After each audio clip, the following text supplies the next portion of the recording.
தமிழ்நாட்டு அரசியலில் இப்போ ஒரு மிகப்பெரிய புயல் வீசிட்டு இருக்குன்னு தான் சொல்லணும். எலெக்ஷன் டேட் அனௌன்ஸ் பண்ணதுலேருந்து இன்னைக்கு வரைக்குமே தமிழ்நாட்டு அரசியலில் என்ன நடக்கும் அப்படின்னு ஒரு எக்ஸ்பெக்டேஷன் எல்லாருக்குமே இருந்துகிட்ருக்கு. எலெக்ஷன் ரிசல்ட் வெளியே ஆன பிறகும் இன்னும் டிவிக்கே ஆட்சி அமைக்கலை. டிவிக்கே ஆட்சி அமைக்குமா அமைக்காதா அப்படிங்கிற ஒரு கேள்வி இன்னைக்கு எல்லாருக்குமே வந்தாச்சு. ஒரு பக்கம் டிவிகேயோட தலைவர் கவர்னராக பார்க்கப்படுறாரு, இன்னொரு பக்கம் டிஎம்கேயும் ஏடிஎம்கேயும் கூட்டணி வைக்க போகிறாங்க அப்படின்ற ஒரு நியூஸ் வெளியாகுது. விஜய் சார் சுப்ரீம் கோர்ட் போக போகிறாங்க, கேஸ் போட போகிறாங்க அப்படிங்கிற இன்னொரு நியூஸ் இன்னொரு பக்கத்துலேருந்து வெளியாகுது. ஏப்ரல் 23 தமிழ்நாட்டில் எலெக்ஷன் நடந்துச்சு. அதோட ரிசல்ட் மே 4 ரிலீஸ் ஆச்சு. இது வரைக்கும் இல்லாத அளவுக்கு தமிழ்நாட்டில் 108 சீட் எடுத்து கட்சியோட கூட்டணி இல்லாமல் டிவிகே வின் பண்ணாங்க. ஆனால் தமிழ்நாட்டில் ஆட்சி அமைக்கணும்னா 118 சீட் வேணும். அதனால் அவங்க ஆளுநருக்கு லெட்டர் அனுப்புனாங்க. ஆளுநர்கிட்டேருந்து எந்த ஒரு முடிவும் வராதனால இவங்க மற்ற கட்சிகள்கிட்ட பேச்சுவார்த்தை நடத்தினாங்க. டிஎம்கே கூட இருந்த கூட்டணி கட்சி காங்கிரஸ் டிவிகே கூட வந்துட்டாங்க. இவங்க கூட்டணிக்கு வந்தனால இன்னும் டிவிகேக்கு 5 சீட்டு தான் வேணும். மற்ற கட்சிகளோட டிவிகே பேச்சுவார்த்தை நடத்திட்டு இருக்கிற இந்த டைமில் இதுவரைக்கும் தமிழ்நாட்டை ஆட்சி செஞ்ச திராவிட கட்சிகள், அதாவது டிஎம்கே ஏடிஎம்கே, இந்த 2 கட்சிகளும் ஒன்று சேர்ந்து ஆட்சி அமைக்க போகிறாங்க. இதுக்கு சிஎம்மா எடப்பாடி பழனிசாமி, ஏடிஎம்கேயோட லீடர் சிஎம் ஆக போகிறாரு அப்படிங்கிற ஒரு நியூஸ் ஸ்ப்ரெட் ஆகிட்டு இருக்கு. ஒருவேளை எந்த கட்சியுமே ஆட்சி அமைக்கலை அப்படின்னா என்ன நடக்கும் அப்படின்னா, தமிழ்நாட்டில் டைரெக்டாக பிரசிடென்ட் ரூல் வந்துடும். பிரசிடென்ட் ரூல் அதாவது குடியரசுத் தலைவர் ஆட்சி. அப்படின்னா என்னன்னா, ஒரு ஸ்டேட்டில் ஆட்சி அமைக்க முடியல, இல்லை தேசிய மாநில இல்லை பொருளாதார அடிப்படையில் ஏதாவது ஒரு பிரச்சனை அப்படின்னா அந்த ஸ்டேட்டோட ஆளுநர் சென்ட்ரலுக்கு ஒரு லெட்டர் அனுப்புவாங்க. ஸ்டேட்டில் ஏதாவது பிரச்சனை இருக்குன்னா ஆர்டிகிள் 356 படி அந்த ஸ்டேட் டைரெக்டாக குடியரசுத் தலைவருக்கு கண்காணிப்பில் போயிடும். இதுக்கு முன்னாடி தமிழ்நாட்டில் இந்த மாதிரி நடந்திருக்கான்னு கேட்டால் 4 வாட்டி நடந்திருக்கு.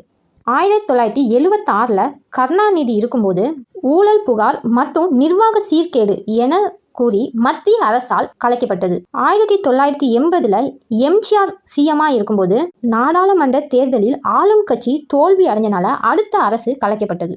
1980 எம்ஜிஆர் இறந்ததுக்கு அப்புறம் அவங்க wife Janaki Ramachandran first woman CM ஆனாங்க. அந்த டைம்ல பெரும்பான்மை இல்லைன்னு நிரூபிச்சனால அந்த கட்சி கலைக்கப்பட்டது. 1991 மு கருணாநிதி சிஎம்மா இருக்கும்போது சட்டம் ஒழுங்கு சீர்குலைவு மற்றும் விடுதலை புலிகள் தொடர்பான பாதுகாப்பு காரணங்களை முன் வச்சு கவர்னர் ஆட்சி வந்துச்சு. இதே மாதிரி மகாராஷ்டிரா, உத்தரப்பிரதேஷ்லையும் இதே மாதிரி விஷயங்கள் நடந்திருக்கு. 4 ரிசல்ட் வெளியானது. டிவிக்கே 108 இடத்த பிடிச்சாங்க. இன்னும் ஆனால் ஆட்சி அமைக்கல.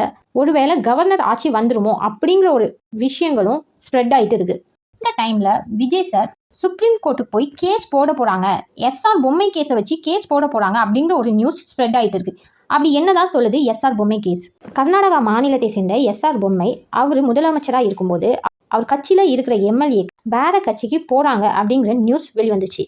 அந்த டைம்ல கவர்னராக இருந்தவங்க எஸ்ஆர் பொம்மை சாருக்கு பெரும்பான்மையை நிரூபிக்க ஒரு வாய்ப்பு கொடுக்காமலே இவங்களுக்கு மெஜாரிட்டி இல்லைன்னு சொல்லிட்டு ஆர்டிகிள் 356 கீழே ஜனாதிபதி ஆட்சியை கொண்டு வந்துட்டாங்க.